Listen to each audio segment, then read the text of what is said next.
All right, 97.7 Outlaw Radio FM listeners, we got the one, the only, the ever so talented Dumi right of Zimbabwe legit right here, right now on the line. How are you doing this evening? Hey, I'm doing well, man. Hope everybody's doing okay. It's been a crazy year, but we're maintaining, you know what I mean? So I'm happy to be here. Thanks for the opportunity. Hey man, you are most certainly welcome. Down here in Canada, we're just trying to stay alive, man. We got right after Christmas, we're actually jumping into another 28-day lockdown. So it's going into 2021. It's so far still gonna be like a repeat of 2020, unfortunately. Wow, wow, the hard way. But hopefully that they at least take an action, right? Like, I think the worst thing that we did or that the leadership did was have, this haphazard, plan of attack. And so instead of shortening this cycle, we're just kind of dragging it out, man. But like you said, staying alive, staying alive. Hey So, man, I'm not gonna lie, I love that joint myself, man. Probably one of the most famous 1970s tracks, man. indeed. But I gotta ask you, Doomy, what actually made you decide to get into the music industry back in the day, man? Like, what actually sparked your amazing career? So now I appreciate that, but yeah, like it really stems just from the power and magnetism of hip hop. You know what I mean? If they want to do a case study on how hip hop can draw people from far and wide and bring them into this thing that we're all living and enjoying and listening to and being a part of, is hip hop culture. It's my story. Like I was growing up in Zimbabwe in the late '80s, early mid and late '80s is when I started like doing it myself. But just as a fan and a listener and hearing these storytellers rock rhymes about the places they were living and the adventures they went on and the things they did. So hearing people like Kane and Bud DMC and KRS-One and then onto like the Jungle Brothers and Queen Latifah and De La Soul and folks like that, and just being like, wow, this is like so interesting and intricate how these guys are talking about what they're going through, what they've been through, and kind of what they believe, and hearing that on a record, and it was just compelling. Like I said before that, like I listened to music, we played music in the house all the time, but it was always like my parents' music, you know what I mean? And so we rocked the Selah, we rocked the Miriam Makeba and Hugh Masekela, and I loved all of that stuff. But when I heard hip hop, it felt like mine, you know what I mean? It felt real personal, and it spoke to me. And so that just made me be like, yo, I want to be a part of it. Like, how can I tell my story and be a part of this hip hop thing?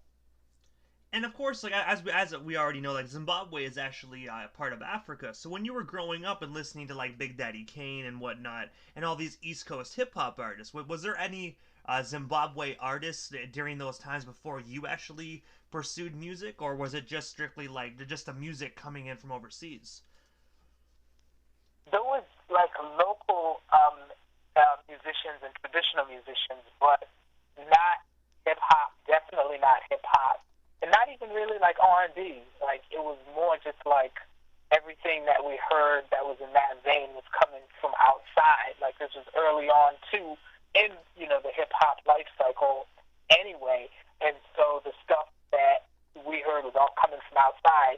And for us, it was one of those things like, oh, we want to do that too, and we want to do our version of it. We want to share our perspective and tell our story, especially when hip hop was getting really Afrocentric, and they were talking about the Back to Africa movement and solidarity and free South Africa. I remember when we heard the Stephasonic songs, AFRICA, that was like a game changer for us. They were shouting, they even say Zimbabwe in the song. So it was like, yo, this is really something we want to do. There wasn't really a big music industry structure, and so even when we started thinking about doing it and other groups started thinking about popping out there, there wasn't really a support system, and people, in the industry in Zimbabwe were more pushing like the traditional and local artists, and they were kind of like, well, what are you guys trying to do? This is not our music. This is Western music. So they didn't really understand what was popping, and they didn't see, the potential of what we were trying to do. And also, in around early 90 criteria, man, you actually were one of the members of an African hip hop group by the name of, like I mentioned during the intro, Zimbabwe Legit. I was wondering, what's the story behind that group, and like, how did you actually meet the other members? So Zimbabwe Legit is me and my brother, and I'm not saying brother in like hip hop terms, like, yo, that's my brother, that's my cousin, it's my blood brother. So my older brother, Akem, who's actually, rapping and performing publicly and, at performance spaces before I did, and I was, coming up in my own right. But anyway, we were trying to figure out, like, observing the whole music industry and the hip hop industry in this Afrocentric phase, and realizing that we had a relevant story to tell, and so we wanted to get out there. And so it was crazy, man. It's like one of those things that they put in a movie script, and people will be like, man, that's unbelievable. But we'd get copies every once in a while of magazines from overseas, like Hip Hop Connection, Blues and Soul, and then this magazine called The Source. And I wrote a letter to this guy named Dave Funkenpine, the Gangster Limp, who used to write a column in that magazine. And he was like, yo, shout me out from overseas, if you're doing hip hop, let me know what's going on. And we hit him up, and he was like, his mind was blown, like, oh, wow, you guys are out there doing it. And he's like, if you ever come to the U.S., look me up, because I'm doing some stuff, and we'll be starting up a record label. And so we took him up on that offer. Opportunity only knocks once. So took him up on that offer because I knew I'd be coming to the U.S. We put together tons and tons of demos, a concept, a vision for our group, and a theme of kind of what we'd be doing and how we'd be different. And when I did come to the U.S. and we presented it to him, he heard some stuff, while we were still across seas that piqued his interest to actually want to meet with us when we got here. And when we got here and we went through the demos and talked him through the concept, he was with it. He was like, I'm all in, 100%. He's like, I'm going to get to L.A. and start up this label. It's not Hollywood complex. It's Hollywood basic. So a little play on words there. But it was a subsidiary of the Walt Disney Company. And when he got there, he let them hear what we were all about. We cut some demos for the label and convinced them to ink us to a deal. And Zimbabwe Legit was born. And we put out an EP that featured early production from DJ Shadow and Mr. Long from the Black Sheep, as well as some others. And that's how Zimbabwe Legit came to be. And that was like my first professional, foray into this music business. And also in '92, you and your brothers Zimbabwe Legit debuted with the album "Doing Damage in My Native Language." I have to ask you, man, because like we talked about earlier on, that a lot of people didn't really understand what you guys were doing. When you guys actually dropped that album, what was the residents of Zimbabwe's like? What was their reaction to that record? Like, were they vibing to you guys, or were they still not understanding it? The youth were feeling it, you know what I mean? Because they saw the vision we saw. They were like, yo. And to this day, like when I talk to people from Zim, and cats that were coming up, they're like, yo, I remember when y'all dropped and how inspiring it was. Because we're like, yo, we can do it, and we ended up being, featured in Billboard magazine and written up in the Source magazine, and doing stuff, and getting like basically a lot of worldwide recognition from the U.S. to the U.K. to Japan to here, there, and everywhere. And so for the youth and people that kind of saw what was going on and were in tune with it, they were inspired by it. I think the label structure and kind of the industry, they move slow. They still, don't react quickly. They're not that nimble. They don't necessarily see trends before they happen. So I don't think they were still awake to it at that point. It would take them a couple years to kind of figure out, like, oh, yeah, this is something. And after seeing, other people do it and other people do it. But at the time, I think they were still sleeping. But the youth were aware, man. They knew what time it was, and they were with us. And I have to say as well, man, like one of my favorite songs from, Zimbabwe Legit is actually straight from the mothership, from your guys' second record, Brothers from the Mother. And I have to say, man, I love that song, man. I'm going to be playing that right after our interview as well on the radio station. So everybody that's listening, if you don't know that joint, you're going to know it come after this interview. Yeah, and it was funny with Straight from the Mothership because obviously we're from the motherland, we're from Zimbabwe, but we're also trying to flip it, in a futuristic sense. We're all fans of sci-fi and, comic books and all of that stuff, and so it was only appropriate that we had a joint called Straight from the Mothership, where we're talking about, time travel and all this and all of that, because it was appropriate. So I'm glad you felt that. I really enjoyed making it. And yeah, Brothers from the Mother is essentially the full-length album that we were supposed to do with Hollywood Basic, but you know how record industry stuff goes in politics. And so we dropped the EP that had Doing Damage in My Native Language, To Beat or Not to Beat, and a couple other songs. And then we were going to follow up with a 1-2 punch with that LP. But it didn't come out at that time, but luckily we were able to reissue it and let people like yourself and everyone else hear all that goodness that was never released at the earlier time. And that's actually good that you guys had the opportunity to actually release that, because some record labels, when you're under the contract and you record it with them, they'll shelve it and they'll keep it there potentially pretty much forever, and it'll never see the light of day. Yeah. No, it was a fortunate situation that it worked out the way it did. And also as well, like, I'm moving along the timeline a little bit, you were actually on Next Level Team Thailand. I was wondering, can you tell us a bit more about that? And of course, what was it like actually being a part of the Next Level team out there in Thailand? That was real awesome, man. Like, it was funny because a colleague of mine, I got to give him a shout out, DJ Plainview, he was telling me about this program when it was starting. And he's like, yeah, it's like a cultural exchange, and you go overseas to a country, and you basically do like a residency teaching a discipline of hip-hop. So if you're a DJ, you teach DJing. If you're a producer, or if you're an MC, which is a category I fell into. And when he told me about it, there wasn't quite enough time to apply that year. But he went on the trip, and I think he went to like Croatia or something. He was like, man, you would not believe it was incredible. You need to do it. So I give him a lot of credit for pushing me to do it and encouraging me to apply. So I applied and got selected, and was on Team Thailand with really dope crew. B-Boy Toys, one of our pioneering B-Boys with Lions of Zion crew out of Washington, D.C., a producer named Renee Soul from Birmingham, Alabama, and then DJ Dirty Digits from the Scratch Academy, who's also a renowned DJ in his own right. So we went over there as a team, a hip-hop cohort, to go teach and do a residency for about a month in 2 parts of Thailand. And it was real dope because you're basically, doing a cultural exchange where you're sharing your knowledge, background, and experience and teaching hip-hop to people who really want to learn more about it, learn about the art, learn about performing and participate and take part. So it was really great. Like, we had a great time. We had great students.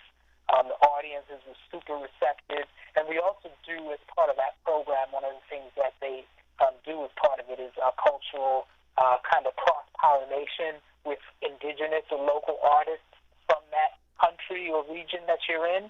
And so that was also fun to do because you kind of experience different elements of their culture as you're showing them yours, and you bring it all together. Because that's what hip-hop is, right? It's a fusion of all these different styles of music and all these influences. So, yeah, it was real dope. And I actually am hoping that I get to do something like that again.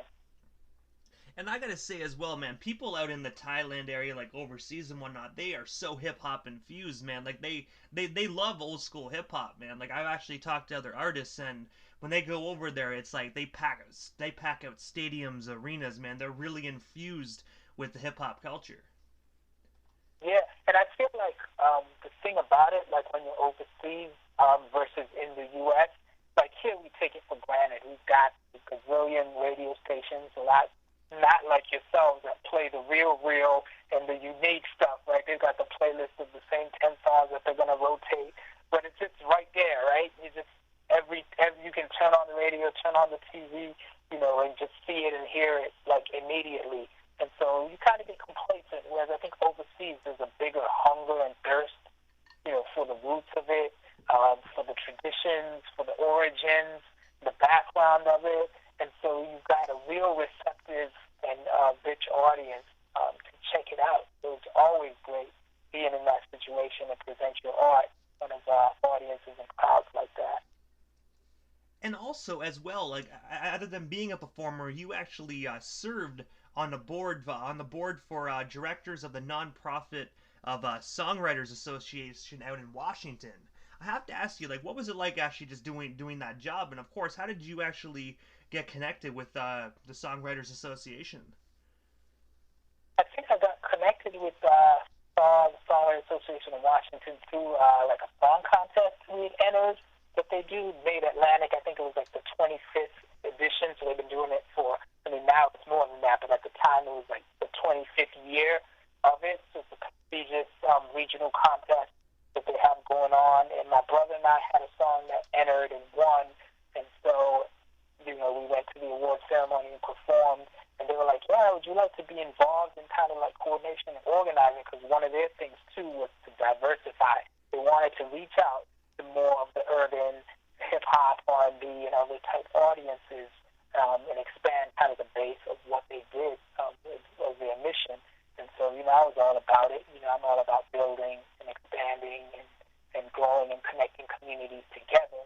And so I served on the board and, tried to initiate and help put together events that would, be, specifically tailored for the communities that I, musically represented and doing things like that. So it was cool, like, working with them, doing showcases, bringing in artists, reaching out to artists, a lot of outreach. Because for me, that's an important fact of what I do too, right? It's not just about making songs and releasing stuff online and being like, I got a new album, all that's great. But I think a big part of it is bringing people together, building community, and setting up a foundation so that a larger audience and people that may not typically have heard your stuff can hear it and can hear other artists. And so you put a hand back and reach out to other people that are up and coming.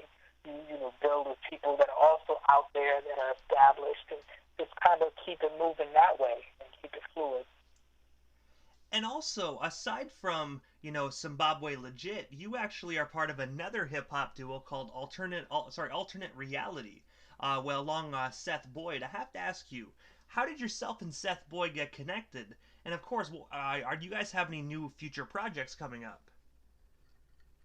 Yes, that's one of the things. I got unfortunately, Seth is late. So RIP to Seth, my homie Cadence.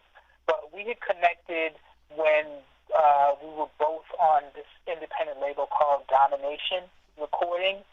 And he was an artist on the label, and I was an artist on the label, and I liked the music he made. He was a fan of the stuff we were doing, and we talked about, like, hey, why don't we do a song? And I think we started out with him just remixing a song of ours or something.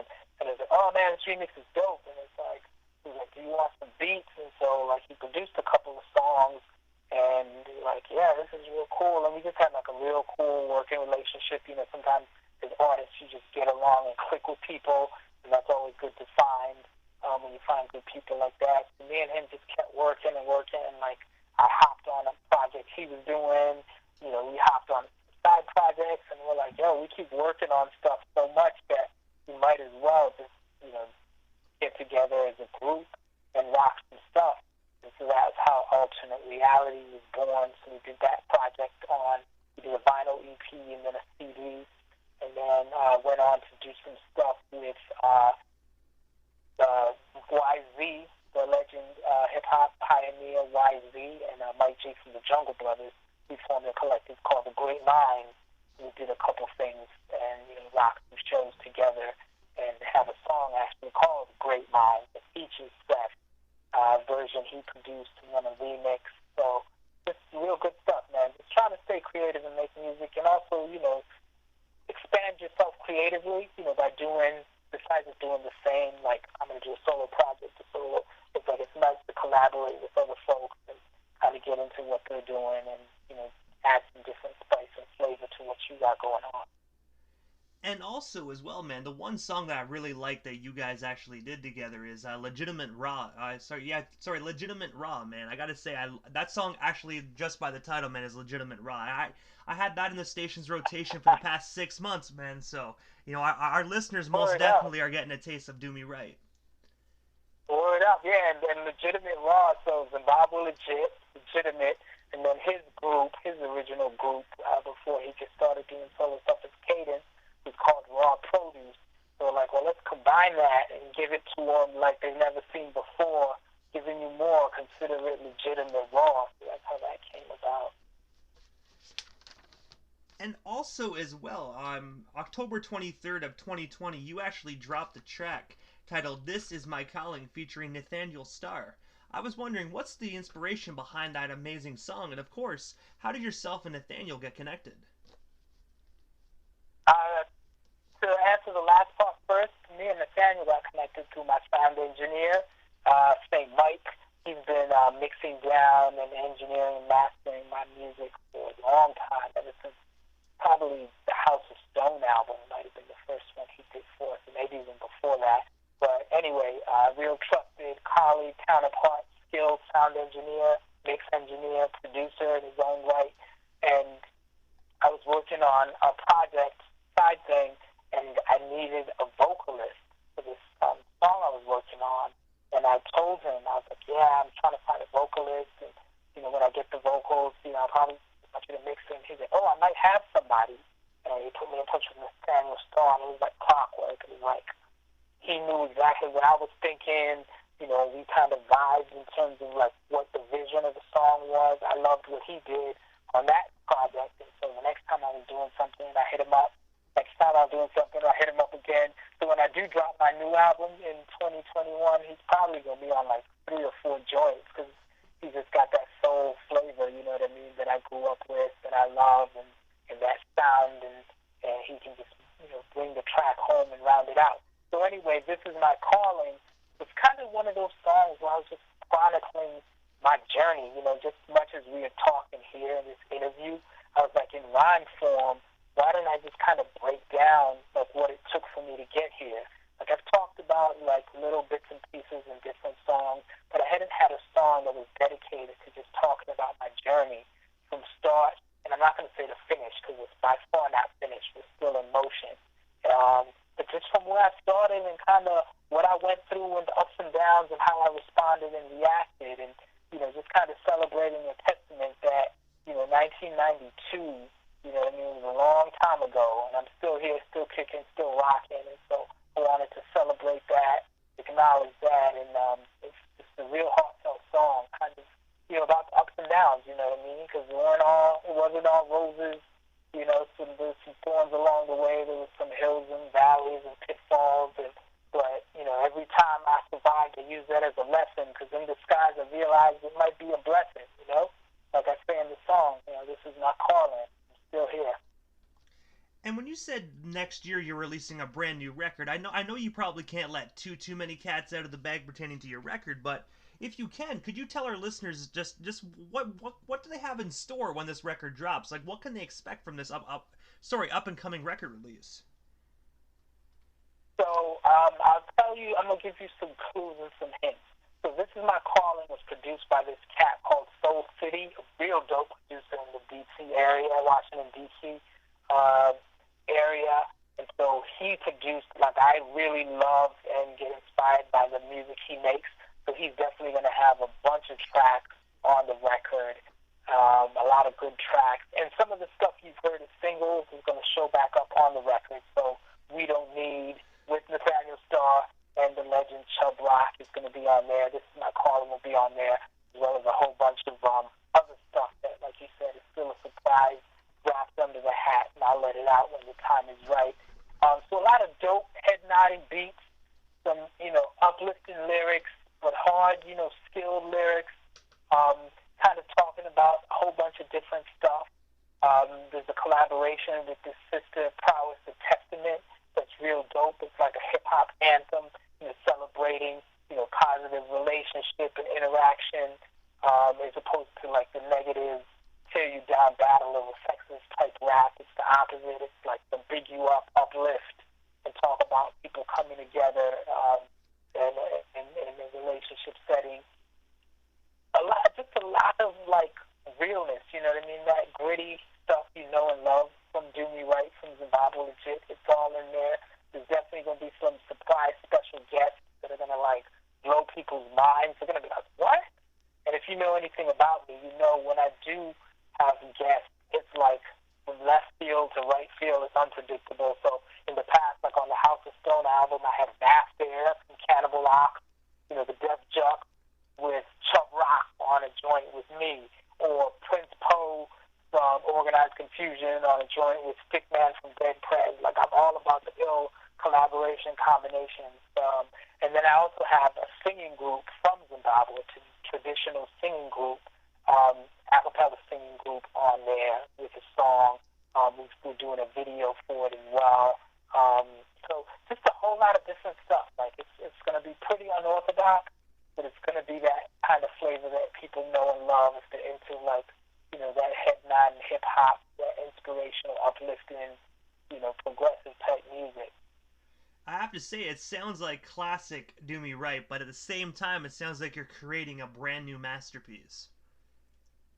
Trying to, man, and I'll tell you what, like, for the cover, like, if you've seen the last album I did called Doing It the Right Way, and that's still out there. That's the thing, when you're an independent artist, there's never, like, a shelf life on the album. Like, every album is your latest album, and if people haven't heard it and are not up on it, I'm more than happy for them to go out and check it out and cop it. But if you saw that last album, it was kind of like a ill vibe with, like, African drums and, B-boys and vinyl records and sculptures and a cityscape in the background and nature and, elephants. What I mean? It's just kind of, you have to see it to know what I'm saying. But kind of, movie poster style cover that's real intricate but kind of sums up the theme of the record.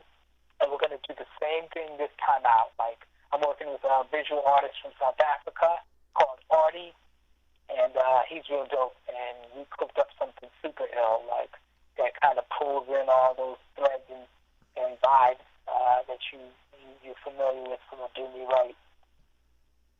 And I'm going to be honest, I actually remembered that your most recent record from, I believe I dropped in like 2018, but it looks almost like you have a mural in the background. It's kind of like you're like reaching out of the mural type thing. It's hard to describe, like you said, because everything's all together, but it looks almost like your homeland with elements of the hip-hop culture combined into it. Yeah, exactly, and I'm glad you said it, because that was kind of what we were going for, combining kind of like all the influences I have in my music, things that have moved me or that I've grown up on or that, have been a part of my experience that I bring to the music and kind of reflecting that in the art and also kind of drawing people in. So when you look at it the first time and you might miss that, oh yeah, there's a B-boy in the background over there. Oh, that's a vinyl record right there. Oh, look in the back, there's a city. Oh, down here, there's the shield, which, represents like the Ndebele warrior, Zilikazi or something, and then there's a spear, shield and spear, but the other side is like a performance microphone. You're like, oh, wait a minute, like he's bringing all this wild stuff together. And I have to ask you, Dumi, other than your new record that's coming out in 2021, like, what is next for you? Is there any other projects, anything else that you're working on, anything else you want to promote while we still have you here live on the Canadian airwaves? Definitely want folks to check out, if they want to find me and follow me on Instagram, Facebook, Twitter, and anywhere else, SoundCloud. Do Me Right, so at DUMIRIGHT, that's kind of where everything is. I have a web series that I was doing for a while, a series of videos anyway, called Traffic Jam Bars, where I'm spitting verses and trying out, freestyling different things in the car. And so if you check out any of me on those social media platforms, you can see that. I'm working with the Hip Hop Loves Foundation on this compilation called Stop Shooting. The name speaks for itself a little bit, but basically addressing violence in our community, police brutality and injustice. And so we have that project coming out, and there's some real dope collaborations on there. And it features MCs from probably over 30 different countries speaking on different topics related to those social justice issues. So that's coming out very early in 2021. I'm helping A&R coordinate talent as well as perform a couple tracks on that record. I have a song on there called Unity that features dope MC out of Australia and LA, another dope MC from Chile, an MC from Nigeria, and myself over a beat by one of the producers that I went to Thailand with, Renee Soul, and it's called Unity. And we're actually getting B-boys and B-girls from around the world, from everywhere from Brazil to Uganda, to do dance videos to kind of promote it and highlight it and showcase unity. So doing things like that. So a lot in the bag. There's definitely a lot in the bag, a lot happening, but I'm real focused on getting this record completed. I have probably like 2 or 3 songs left to wrap it up. Glad the artwork is in the bag, figuring out the distribution and marketing for it, and what channels we're going to put it out in. But just really looking forward to it, and we'll definitely have some visual elements to go with it as well, so people can check that out. And while you're waiting, because everyone's going to be like, well, that's not till 21. What about now? Right about now, make sure people check out the Doing It the Right Way album.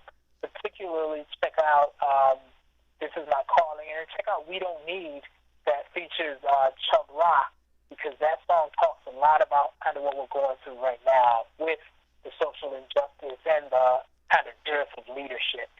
That's why it's called We Don't Need.